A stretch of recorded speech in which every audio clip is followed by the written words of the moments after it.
day two, right? All the giddiness is past. You're in kind of like the, okay, I made some poor life choices last night at the Twitch party or whatever. Yeah, I get it. But it's one. You've had your coffee. You've had hopefully something fortifying for breakfast. You're ready for day two of PAX, right? Yeah. So the thing I love about South is it's the small one. It's up and coming, but it's slowly and that's really what we're trying to deliver today. Because we're going to dig into hidden gems. And kind of a little bit of backstory. I was on a panel with a lady named Blessey used to write for GameSpot at PAX East, where she did kind of like a narrative triumphs and tragedies. I'm like, this is really fun, but it felt a little rushed, and mostly it kind of like was really story focused. I'm like, well, what about the games? What can we do there? And so I wanted to gather together some game devs, people are actively making right now, to kind of dig in, because I find game devs always have these like really obscure gems in their pockets. And they always, are like, no, let me tell you why this one's amazing. So I thought, why don't we actually give people like a platform for that? Because, if I have an agenda, and I kind of do in my life, it's to convince people that perhaps people who work on video games are not like jealous bastards who are like, oh, I don't like it when other people succeed. Instead, we tend to celebrate our success, and so I think it's good for us to be able to call that out. So I'm really lucky today. I'm being joined by Blessey, who joins us from Arkane Studios.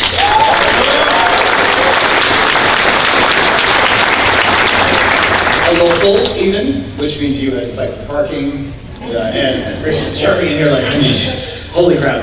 So Grace works both in production and in systems design, and is working on Prey 2, which has just been announced, is coming out in May, and looks fucking sweet.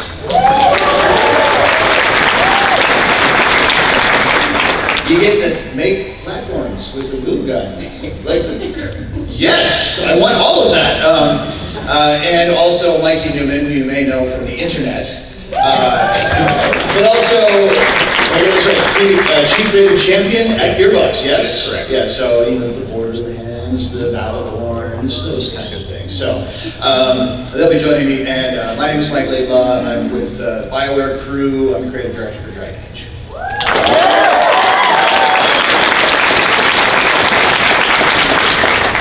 All right, so in the interest of positivity as well, I'm going to take a moment. I'm just going to shill for a bite here. Tonight, this man, if you haven't seen movies with Mikey, it's on YouTube and it's fucking exceptional. It is, again, a positive look at movies, carefully edited and remarkably well delivered, but he's doing a live version of it tonight.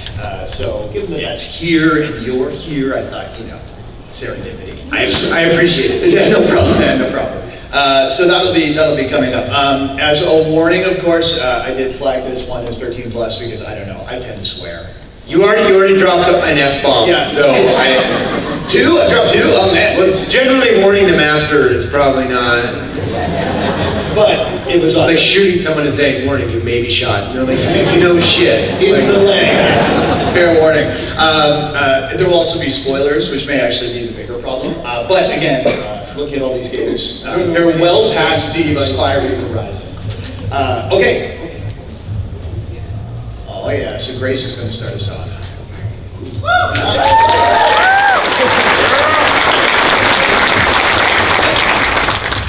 So we'll get straight into it. There we go. All right, so the game I chose is Pirates of the Caribbean, the movie, the game. Which came out in 2003 for Windows and Xbox. I personally played it on PC. It was developed by Arkane, which is a Russian developer that was previously known for Sea Dogs, and published by a number of publishers. I put the two you probably heard of up there, like 5 more. Interestingly, as I mentioned, this was a Russian developer who was already working on a game called Sea Dogs 2, and turns out what happened was that this project was in the course of being developed just to be a standalone pirate game, and the Pirates of the Caribbean franchise licensed them to turn them into like a marketing movie tie-in. So that's one reason why I chose this game, is that it is to me kind of a hidden gem amongst movie games. Movie games tend to not necessarily have the best reputation, I think, among gamers, especially hardcore gamers, because a lot of times, because they're marketing tie-ins, they may have like rushed development schedules or creative direction that's sort of in the interest of being a marketing tie-in and not necessarily in the interest of like designing the game to exist, you know, kind of for itself. So this was a movie game that I played that actually really surprised me and kind of really stuck with me. It had me thinking about it 10 years later when I was playing Assassin's Creed Black Flag and any whole number of other pirate games. So it's one reason why I wanted to kind of promote it. And whenever I it's a game that I'm not sure I've ever met another developer or gamer that remembers this game or has played it, although I can't say for sure it necessarily sold poorly because, you know, it probably showed up in every Walmart shelf and everything like that. So but it's a hidden gem, I think, like 2 gamers. Yeah, exactly. So I think it's billed as sort of an action-adventure game, but it actually incorporates quite a lot of genre elements that are really popular nowadays. Open world, RPG, there's some action, there's a lot of sandbox elements. It actually follows a pretty familiar formula to gamers nowadays, in that there is this pretty free-form open world. You can visit towns, the islands, well, each island has a town, it's got a wilderness area, it's got dungeons, you play in third person, you interact with NPCs, you go to stores, that sort of thing. There's of course, an ocean that you navigate as well with an overworld map that I'll get into later. But it's pretty, I think I looked up, yeah, Morrowind came out 2002, a year before this, and that was probably the only comparable game that I can remember at the time that kind of incorporated all of these elements. And it is interesting to see sort of, I don't know how much of an influence this had, but Bethesda was one of the publishers for this, and I wonder if they selected this game because it does kind of seem to fall into their philosophy in a lot of ways, and I think that's part of what the appeal was to me, because I love those games. But yeah, as you can see, you sort of play this sort of generic, hunky pirate dude, and there is again, you know, it's got pretty standard RPG elements. You've got, you know, your gain XP through doing various actions, you get ability points, you put them to different skills. Additionally, you have a fleet that you maintain that can have up to 4 ships, and your fleet has its own independent axis of skills, and those are determined by the crew that you are that you hire for your fleet, as well as officers that you can acquire by doing like special quests and stuff. But you know, it's pretty familiar RPG gameplay. But to me, where the game really gets interesting is there's this whole faction system. That's where the sandbox element comes in. Oh, I'm for the rum faction. Yeah, is that their flag? How do I join the nation with the rum flag? That was the best image I could think of for smugglers. Okay. Correct answer. Right there. So you've got pretty similar to like Sid Meier's Pirates or something you played in a game like that, where you've got your nations, the colonial nations, France, Britain, Spain. You've got the pirate faction, and then you've got the smugglers / bandits, and all these factions have relationships to each other and dispositions toward each other, as well as to you. But what their disposition is towards you, hunky pirate man, is entirely up to the choices you make. The game does not funnel you into a particular path. It leaves it very open-ended. So, kind of based on the choices you make, actions you take, there's essentially kind of 4 different identities you can take on. You can be an honest merchant, which is a boring one, but you know. Honest merchant, privateer, who also maybe does honest merchanting on the side. You can be a smuggler, and some combination of the other 2, or just full-on pirate if you want to go that route. Just you're everyone's enemy. It's entirely up to you.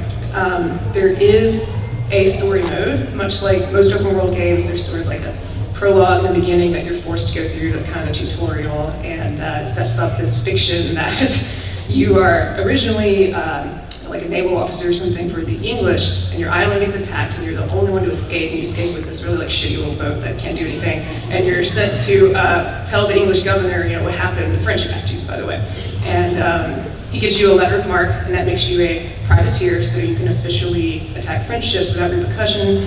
So that kind of lets you get your feet wet if you don't want to go like full-on pirate, but you still want to do some pirating. So, and then it kind of just lets you go, and that's the beauty of the game. And it's actually a good thing because the story mode is probably one of the weaker axes of this game.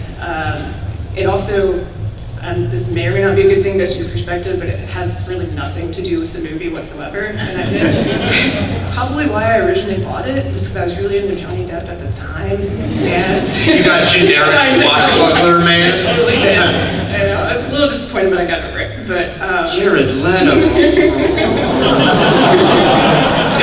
Don't you on Jared fucking Leto, all right?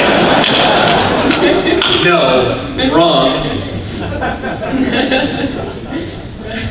So anyway, so kind of the backbone of the whole game and all these decisions you're making is kind of rests upon this foundation of this Caribbean economy that exists in the game, where there's this economy of commodities, and you have this trade book that shows you every island you can visit, and it's got a list of, as you can see, goods that it's importing, exporting, as well as contraband you can offload to smugglers. And so as you're going about your business, either engaging in the main quest or just doing whatever, trying to become the biggest, baddest pirate, you're going to be consulting this book a lot. Of course, the logical strategy is going to be, buy low, sell high, and then also opportunistically make other decisions. If you happen to get attacked by a pirate, you defeat them, you get to take their cargo, and now all of a sudden, I've got a whole bunch of sandal that I didn't have. So now I'm going to go look in my map for who's taking sandal for a high price, or who can I smuggle this to, and kind of get to set a lot of little mini goals for yourself. Oh wait, I'm sorry, hang on. They built drug wars into their game? Yeah. Is this on Steam, for real? It's unfortunately not. I really don't want to make a cheesy pirate joke here, but the only way to get it is...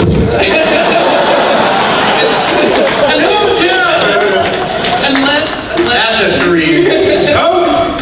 Well, there was one copy for $80 on Amazon, so out there, it's got your name on it, but otherwise... We got the market cornered. I'm actually not sure it would actually run on Windows 7 or later. I was reading a little bit about this from other desperate fans like me that are on forums, how do I play this game again?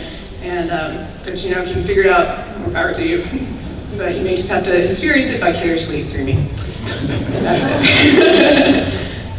it. So you're going about, you're selling, buying, there's there's an overworld map as you're traveling between islands that has all these AI units of the different factions I was talking about earlier. So on this mouse will work. You got you. Oh, it's not there. All right. Well, the ship in the center is you.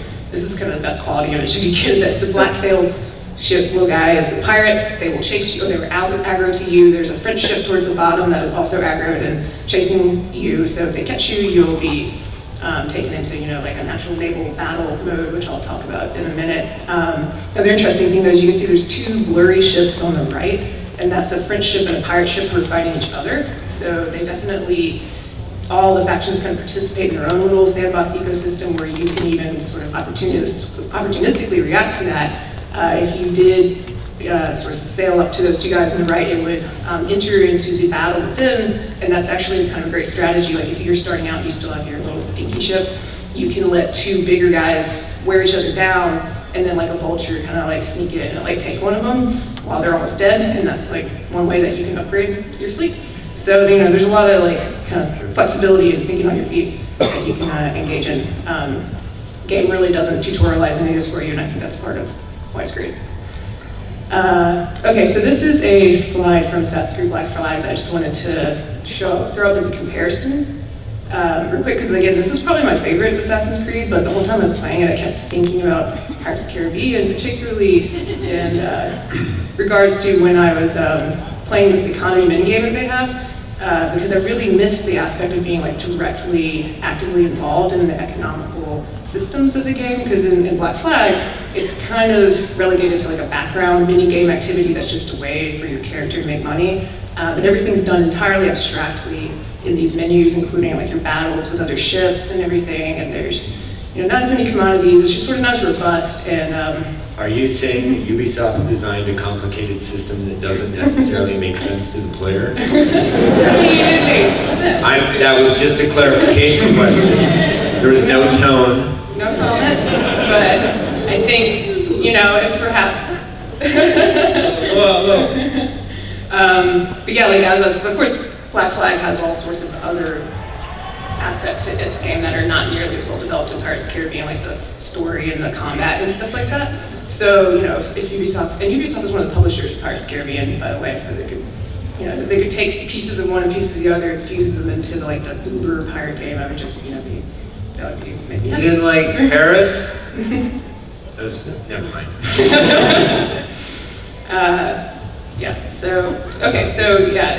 This is a screen of the ship, the naval battles, which is their approach seemed to be to go for the historically accurate route, which, again, depending on your perspective, may be good or bad. I liked it. I thought that it was like a healthy challenge. It can be very slow and tedious, but it is very rewarding. It never feels unfair, and it's just really, it's rewarding to see sort of like, it's like your goals are visible. Like you can literally drop, like all those ships that are in the screen, you would have seen on that little overworld map before, like swimming around. So, you know, everything's kind of, it's directly connected to the overworld. None of it's like abstracted.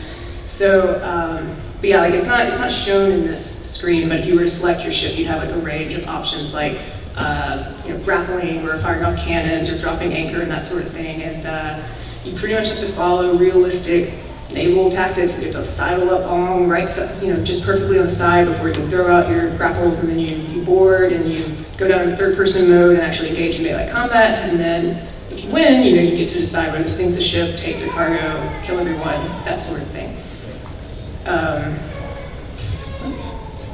So speaking of combat, I think one of the videos when you play, I don't see the play button. Should I play on that? Yeah. Actually, you know, I think I know what might. This might break everything that might work. Should I do it? I can wing it.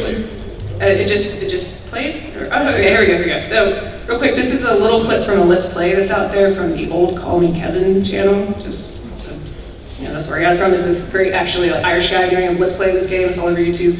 And this is an example of the land-based melee combat, which is easily the most frustrating part of the game, and probably, in my opinion, the number one thing that held it back, to the point that every player, I think, has a shared experience of having avoided it at all costs, and that's one reason why I invested so much time in the economy side of the game, was because it's just nightmarish, and partly because you essentially have two options. You can block and wait for your nanosecond to attack, and then make a basic attack, and that's it, and that's all combat, and it's very tedious, and it's also, if you screw up, you can die in about maybe 1 or 2 hits, and that's even like at low levels. So so what that means is that when you're going up against 2 or more enemies, which is frequent, the sort of the combat loop is wait for them to sync up their attacks perfectly, which could be 15, 20 seconds apart, and then get your one little stab in there, and then wait another 20, 30 seconds. So I just wanted to show an example of this, and you can kind of hear like the stress in the guy's voice as he's doing this. If this will work this time. Okay, wait for my opportunity. It's sort of fun, huh? Yes. Come on, hit it at the same time. Okay. Oh, I forgot how to attack.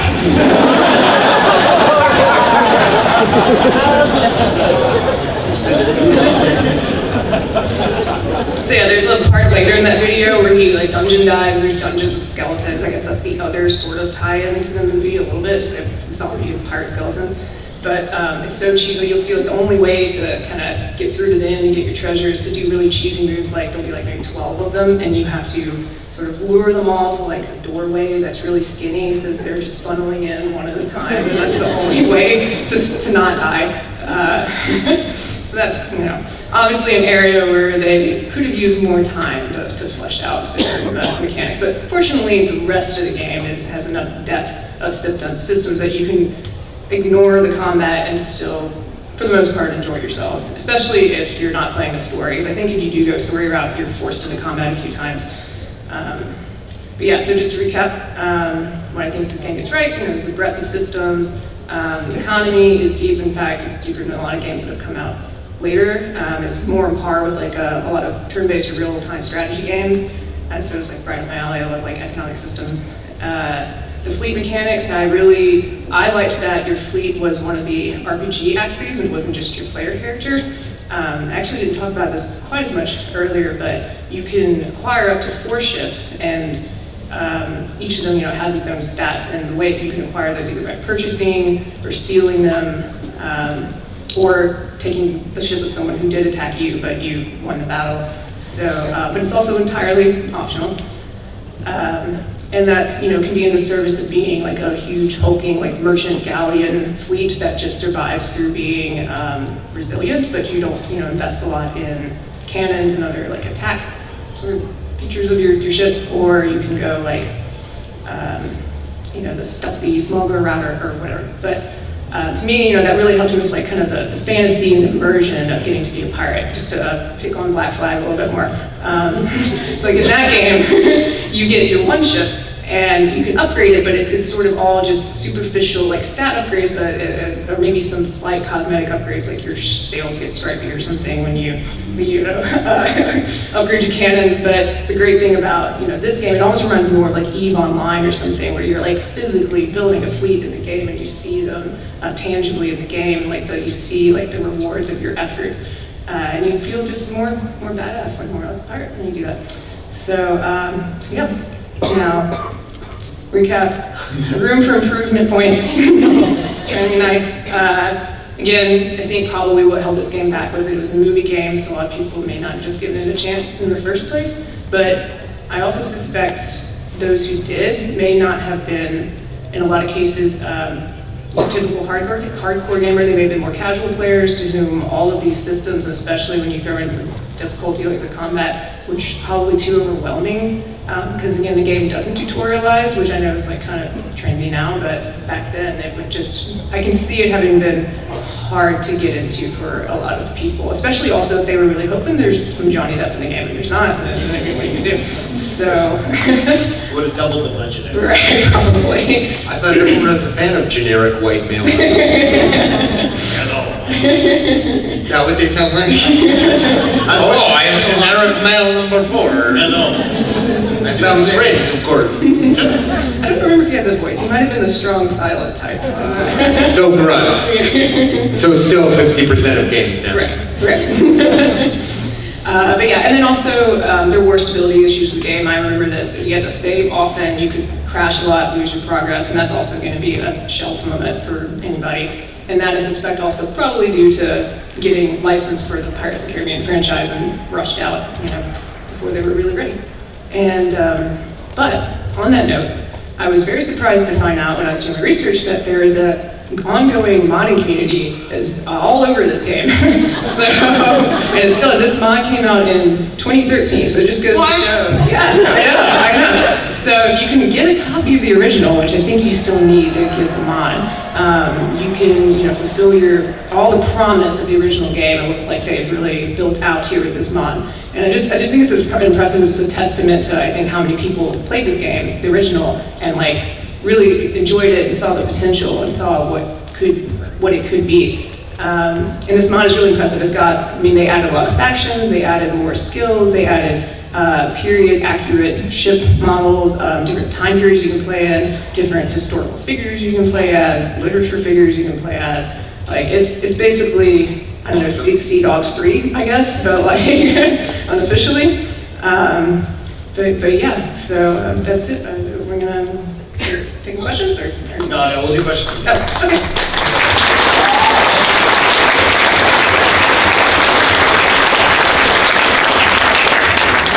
I'd like to give Bryce some props for repeatedly discussing tutorials without using the phrase sink or swim. Well done. I will not be that classy.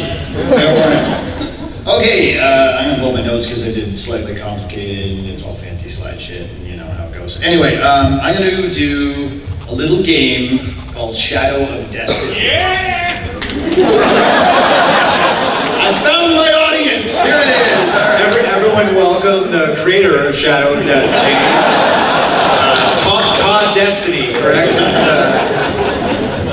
All right, so Shadow of Destiny is a 2001 game, and it to my mind is very much in the amazing game that had a lot working against it. And one of the first things that was working against it is right here, in that for some reason in Europe it was not called Shadow of Destiny, it was called Shadow of Memories. And then they were like, whoa, I don't know if North America can handle memories. I once had a marketing guy who doesn't work with us anymore inform me that calling a novel asunder might be a little bit too complicated a word, and I'm like, it's a fucking novel. And can we talk about using cursive on a cover? Because that's also not a good Yeah, right. Exactly. Yes. And anyway. So there were some challenges. Now, the interesting thing to me, pointed out by my friend Mary here, is that it's a game about alchemy, and we may have uncovered the reason there, because if you think about the whole Harry Potter Philosopher's Stone, Sorcerer's Stone thing, maybe there's some sort of mental block on this continent. I don't know. But the thing I was thinking back, like, has this ever happened? I'm sure it's happened in some other games, but the one that really stuck out for me is not the name. But for anyone who played like Settlers 7, Paths to the Kingdom, this is the European cover, and it kind of represents the game. It's a cutesy city builder with, a little bit of combat, unless of course you're from America, in which case it's all Paths to a Kingdom. Well, no shit. How else would you get there? Yeah, that's true. Roads to a place. Hyperloops, I guess. They're digging one. But I mean, again, either way, it's just one of those funny, weird things. And of course, it's exacerbated by the fact your main character is actually a plucky princess with an awesome sword. So, yeah. Anyway, yes. So that's the protagonist. That's the main character. Can you go back a slide? I can't. Sorry. Back a slide. That's a dude. That is a dude. Ubisoft. Yeah. Come on, guys. I wanted more explosions, but I'm like, nah. Hot Destiny, what are you doing, man? Anyway, so yeah, I mean, I'm sure that led to some confusion. You're calling your friend Jacques, and he's like, oh, Shadow of Destiny? No. Anyway, so in Shadow of Majestiny, you play a character named Ike, E-I-K-E, because it's weird. And Ike starts the game by going for a walk in the lovely city of Lebensbaum, which is completely fabricated. And it's one of those slow burn openings where Ike just chilling out and going through his day, and he ends this sequence by being shot in the back and dying, which is not the most common of openings, though Mass Effect 2 certainly may have landed there. And he wakes up somewhat disoriented by this experience in this equally disorienting room in which this mysterious voice starts making comments about, oh, hey, how's it going? How are things? You all right there, buddy? You died. That's kind of a bummer. And later it's revealed that this dude, question mark, named Homunculus is behind it, which brings us back to the idea of alchemy and so forth. So anyway, Homunculus kind of offers Ike a chance to fix things. Homunculus seems to have a vested interest in Ike surviving, and basically says, like, here, I'm going to give you this thing, and it's going to let you travel through time. And this introduces the core mechanic of the game, which is going backwards in time to try and prevent your own death, which is like a pretty cool hook, right? And as you play through, Ike goes back, he kind of figures it out, and eventually manages to save himself through strategic use of frying pan. And that's how the game ends. Is fantastic. Except it doesn't, because he dies again, because he's kind of terrible at this. But it's one of those things, like he has some sort of destiny or memory, and one of those two things that introduce it. But as they continue to play through the game, what I found really fascinating is they start introducing more concept of multiple timelines. Little, Ocarina of Time kind of action going on in there. Final Fantasy Lightning Returns is in this space, where in the modern day, they do this really cool thing where they give you this full color, nicely saturated version of Lebensbaum.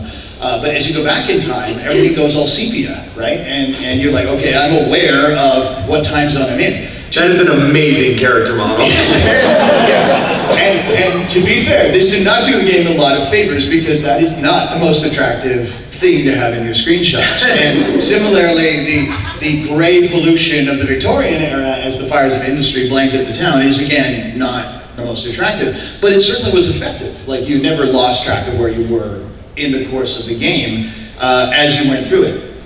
The other major mechanic it played with, and I mean, I thought that was pretty cool, is that you have a long series of choices that you play through the game, and in the end, they actually culminated into 5 different endings, each of which had a couple of like sub-variations based on other small choices. So that's pretty solid. It's a fair investment of work because the whole game was voiced and it was all presented through cinematics. So I trust me, I'm very aware of how much that costs. And as they went through it, you get to these different endings and epilogues, and you learn more about Homunculus, you learn more about the city, you learn more about Ike's history, and it would culminate, and you'd be like, cool, things are great. And there was A through E, right? And each time you kind of get this epilogue and it would play through, which I thought was kind of rad. Because you don't, especially again, go back 2001, you don't see a ton of this kind of choice outside of, say, adventure games, and even they tended to be pretty linear.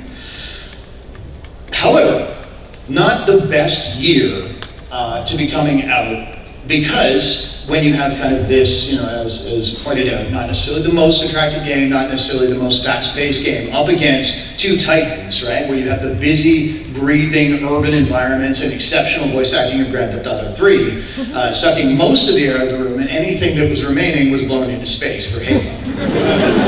And they came out on the PS4, so I mean, it's not like a platform that was known for having small, tiny release groups, right? Like literally everything came out, or sorry, PS2. Literally everything came out there. So what you could say is that our game, as much as I enjoyed it, was somewhat overshadowed. As I said, Well, you tried. I will not be that classy. So, fair enough, lots of nitpicks, visuals, that kind of stuff. But what intrigued me about the game, the reason I kind of picked it, is because if you look at its DNA, I think it did something fairly early that a lot of really exceptional games do. And you can see, if we take it and break it down and say, what is this? It is a third-person, fully voiced, cinematic, choice-based game where multiple sort of realities and playthroughs culminate in a greater understanding of the story, right? Okay, that's pretty cool. In 2001, that's exceptionally rare. And you can see a lot of games that fall in this tradition. Now, it's impossible to know how directly they were influenced, but in 2002, you just add combat to that mix and you've got Eternal Darkness, right? Exceptional.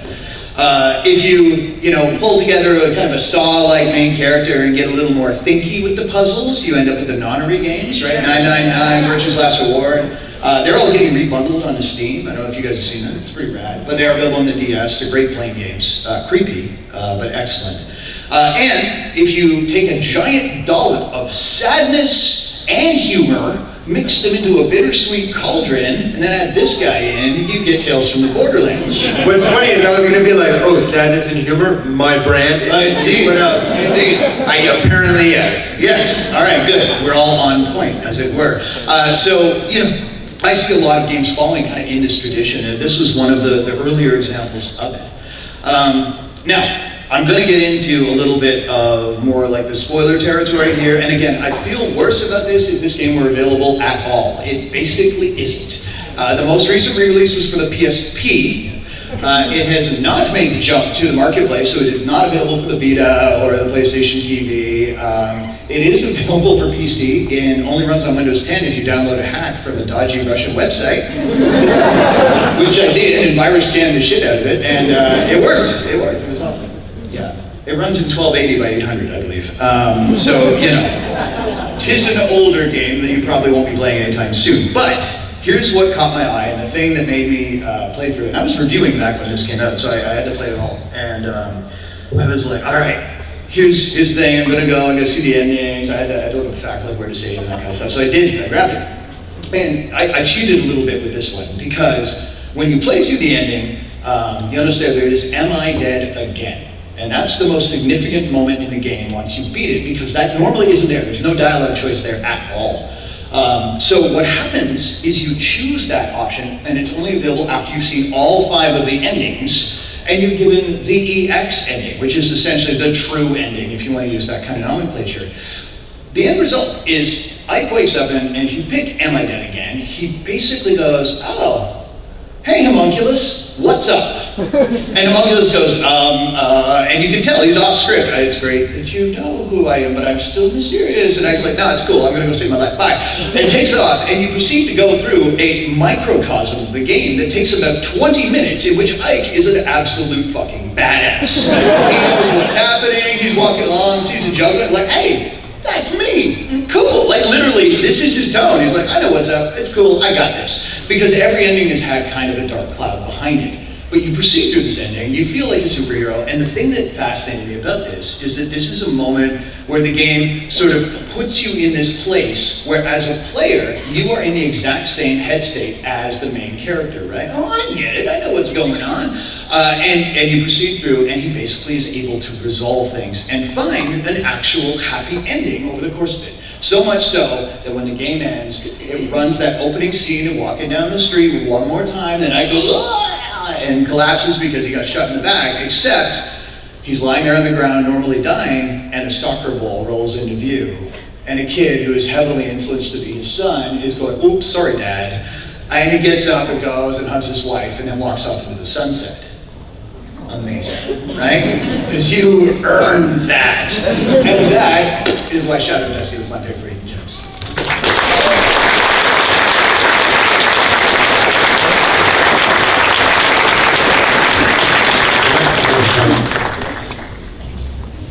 Oh, this is interesting. So I also chose a really strange game.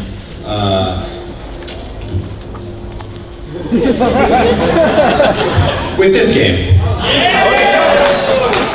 This game is called Faxanadu, and before you say, I think it's Foxanadu or Faxanadu, as a lot of people are willing to say, like an idiot who does too much research, I found out that Faxanadu is indeed a portmanteau of Factions of Xanadu, I believe, where they combined two things at the time, so it's Faxanadu.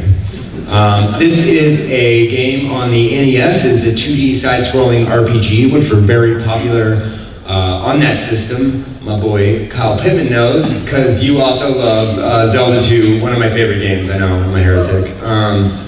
But Faxanadu was like, unlike Castlevania 2 or Zelda 2, Faxanadu was just this RPG where you would, it's mostly about how you're able to manipulate money and buy weapons and do all these things. But what I think is important about it and why it's so endearing to me is that Faxanadu is the Kroll of video. And by that, It has perfect hair at all times. I'm not sure. Well, if you can tell me the gender, the race, or the hairstyle of the main character in Faxanadu, I'll be very impressed. You have undone me, sir. It looks like an old baby in a diaper at times. But what I'm saying is that Kroll is a movie that should be the worst thing ever. The creature design is god-awful. The weapon design is weird and abstract, and you can't help but love it. For whatever reason, bad things fit together in a good way, and this is a game that does that. There's not a lot of games, I think, because you can screw up the systems, and what Faxanadu gets right is system design. Oh, I can barely read this. So why is it so good? Well, it's a very low budget fantasy epic that borrows heavily from lots of movies, sometimes in the same character. Like there's a boss in the game that looks like what would it look like if H.R. Giger's Alien fucked a bald man and put their baby in a box for 35 years. That's the only, like, it's terrible, and none of them fit together, and it's a beautiful thing. But yeah, it doesn't make a lick of sense. And it was very limited by budget, time, and resources, and as my game developer friends will know, the triangle of those three things, especially if you're limited in one, means you need to be stronger in the others, or just figure out the scope of the game you're gonna make. And it feels like these guys said, you know what, let's just do all of it, even if it doesn't quite work. And that is why it's so endearing to me. So what is it? I don't fucking know. It is a 2D side-scrolling role-playing game where the player must essentially mine gold out of the enemies to purchase enough upgrades to complete the game. Why I think that is important is the game does have a password-based save system that it just essentially does not work. But that is also why it's good, because you have to design runs, and there's so many places to mine gold out of harder enemies. So if you watch speed runs of this game, which I would heavily recommend, they're very odd and abstract because they'll be skipping sections and killing one enemy out of 3 enemies on screen and doing really weird stuff. And then they'll just loop the same section for like 15 straight minutes to get enough money to purchase all the upgrades they need, because there's armor upgrades, there's weapon upgrades, and the tougher enemies give you more money, but obviously you need better weapons to get there. So it's a really odd balance that I haven't really seen in a game, and a lot of it does seem accidental, but it works, and it's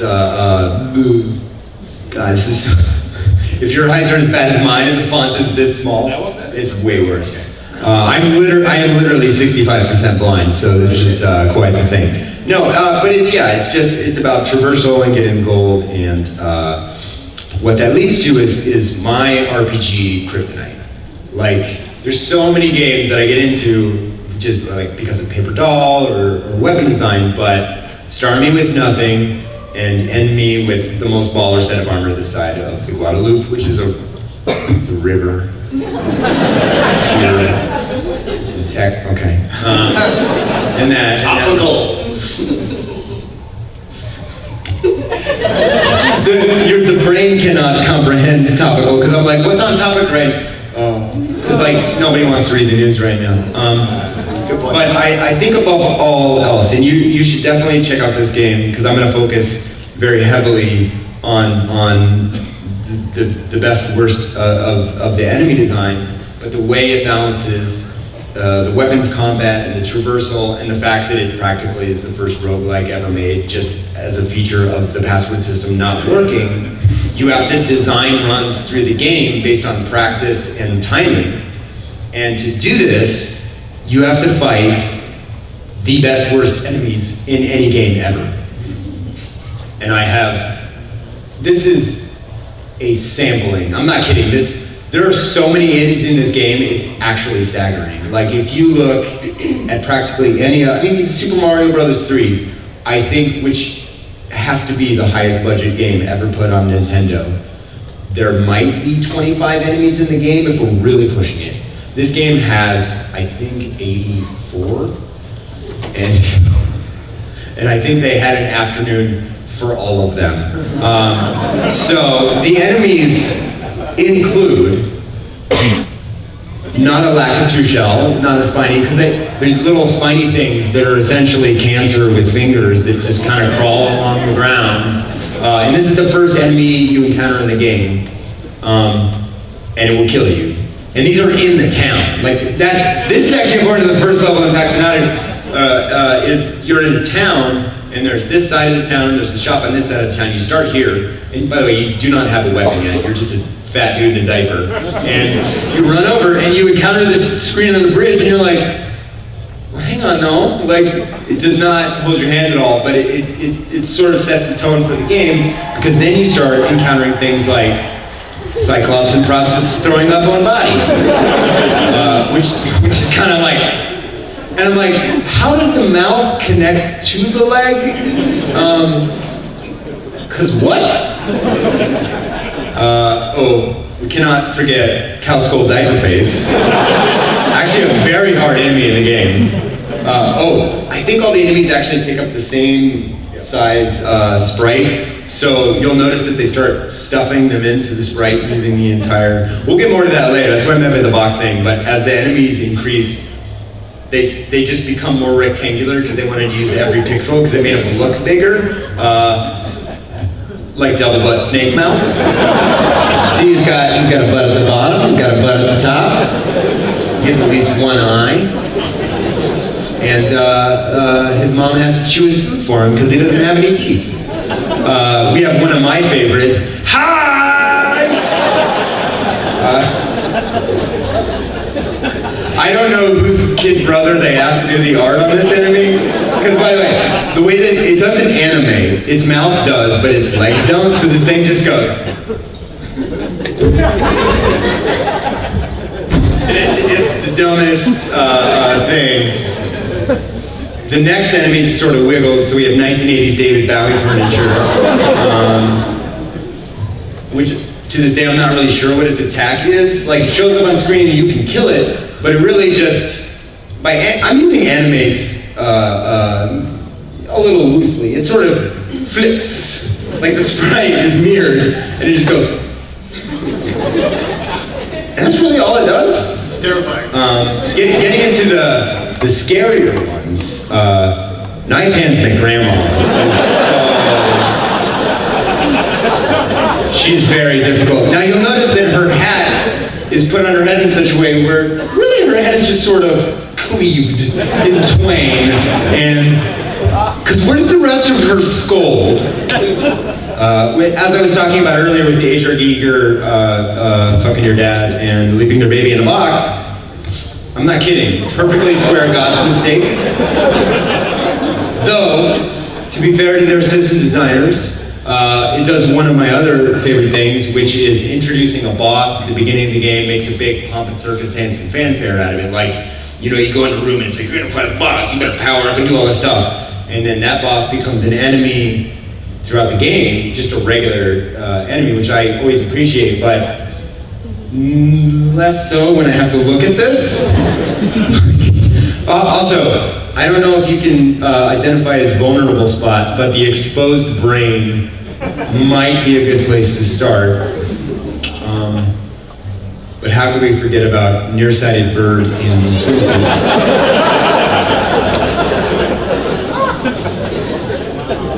I don't know. Anyway, that is my little breakdown of PAX Xanadu. It is, by the way, available on the Nintendo Virtual Console. It was added like last year, the year before. It is definitely worth checking out. And I would love to know what you think of it later. Hit me up on Twitter or something, but that's PAX Xanadu, so thank you.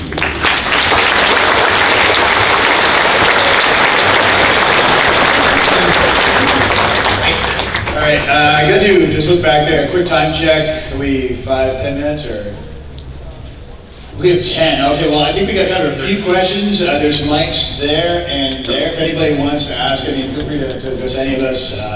Ideally about the presentation, and not like, is there another Dragon Age? Because I can't answer that for legal reasons. But I do want to say thank you so much, Grace, Mikey, for joining me. Those were exceptional. I played Sea Dogs 1. I did not play Pirates of the Caribbean. I didn't even know it was a sequel, sort of. So I'm Nice, yeah. Sea Dogs was amazing, and again, those were great. So thank you all. Round of applause for them, everybody.